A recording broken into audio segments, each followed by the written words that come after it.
Suddenly, all items stop. All the items now have a flame magic aura around them, as they are now being controlled by someone else. The items then fly safely to the people that own them. Alina looks over to her side and spots a girl her age using fire magic to help her out. She admired how this girl looked, taking in her beauty. She had long, gorgeous, bright red hair, pearly red eyes that glowed when she used her magic, and she was wearing a gorgeous red and black dress that had black on the top and red going down on the bottom. It had black spaghetti straps and gorgeous red dressy armbands as well. What also caught Alina's eyes was the girl's gray wolf ears and wolf tail that had a white tip on it. Alina finds herself immediately smiling when she saw this girl, her cheerful mood slowly being regained as she speaks. "Thank you," Alina says. The girl looks at Alina with a smile. "Hey, no problem. I know what it's like to have these kind of magic instances." The girl responds in a very friendly tone. "What's your name?" Alina asks. "Ruby. You?" "Alina." "Nice to meet you, Alina." "You as well. Thank you again for the help. You really saved my butt." "I don't know what I would have done if you hadn't showed up," Alina says with a slight chuckle. Ruby smiles. "Like I said, it's no problem," she says. "Well, I better get going. It was nice meeting you, Alina." "You too. Have a nice day." Ruby walks off and Alina checks the time. "Shoot! I'm gonna be late!" Alina runs as fast as she can to school, hoping not to be too late. Chapter 3. Alina arrives to class. "You're late, Alina," Miss Ember, her homeroom teacher, says. "I know. I'm sorry, ma'am. I got held up." "It's okay, Alina. We were just getting started. Go ahead and have your seat," Miss Ember responds in a friendly tone. Alina takes her seat and Miss Ember starts the homeroom lesson. Alina sits there thinking about what had just happened on her way to school. Water Lily wasn't in her homeroom, so it's not like she could talk to her about it right now, and she hasn't really made any other friends. Well, I guess she could count Ruby, but she just met her a few minutes ago, and she hasn't even talked to her that long. She doesn't even know if she goes to the same school. Then again, there's only one school in this entire neighborhood that's specifically for mythical beings. The way Ruby smiled at her just made the whole situation better. Alina just keeps thinking about the way her magic just went haywire out of nowhere and how Ruby saved her butt out there.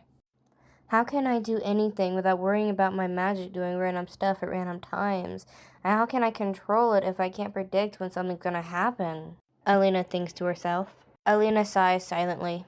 "I hope this after-school training class Mom signed me up for will be worth it," she thinks.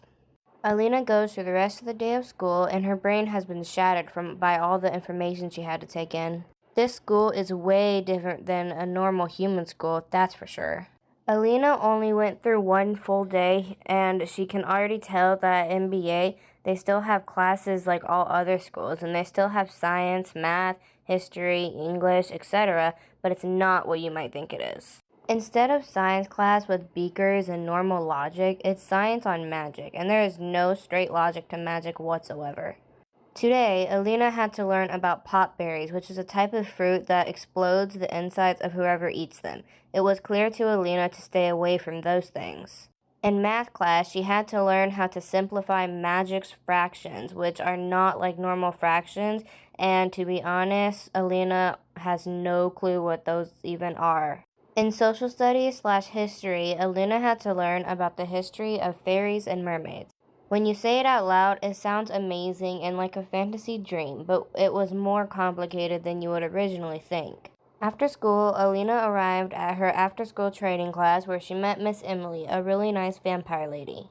Alina was a bit nervous to have a vampire as her trainer, but after seeing how nice she is, she's okay with it.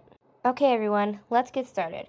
First, I'd like to announce that we have a new student. Say hi to Alina," Miss Emily announces. Everyone waves hi to Alina. There are a lot of people in this class, all around Alina's age, which Alina loved. "Okay, we are going to do partners today, so sorry I'm late," Sage says as she walks through the door. Miss Emily smiles. "That's okay, Sage. Pretty sure that's an everyday thing," Miss Emily says. Sage rolls her eyes at the comment. "As I was saying, we are doing partners today. Alina, you can partner up with Sage." At hearing this, Alina's eyes widen. "Wait, I have to partner up with Alina?" Sage exclaims. Is there a problem? Yes, there's a problem. I'm not partnering up with Little Miss Pink Hair wannabe, Sage says, raising her voice as she speaks. Sage, I'm sorry, but everyone else has a partner. You're just gonna have to deal with it. Fine, Sage says with a groan. Okay, everyone go with your partners to your training stations and start training. Miss Emily starts to walk around to observe everyone train with their partners. Sage walks towards Alina, grabs her hand, and pulls her to their training station. Sage glares at Alina and lets go of her. Okay, so here's how this is gonna go.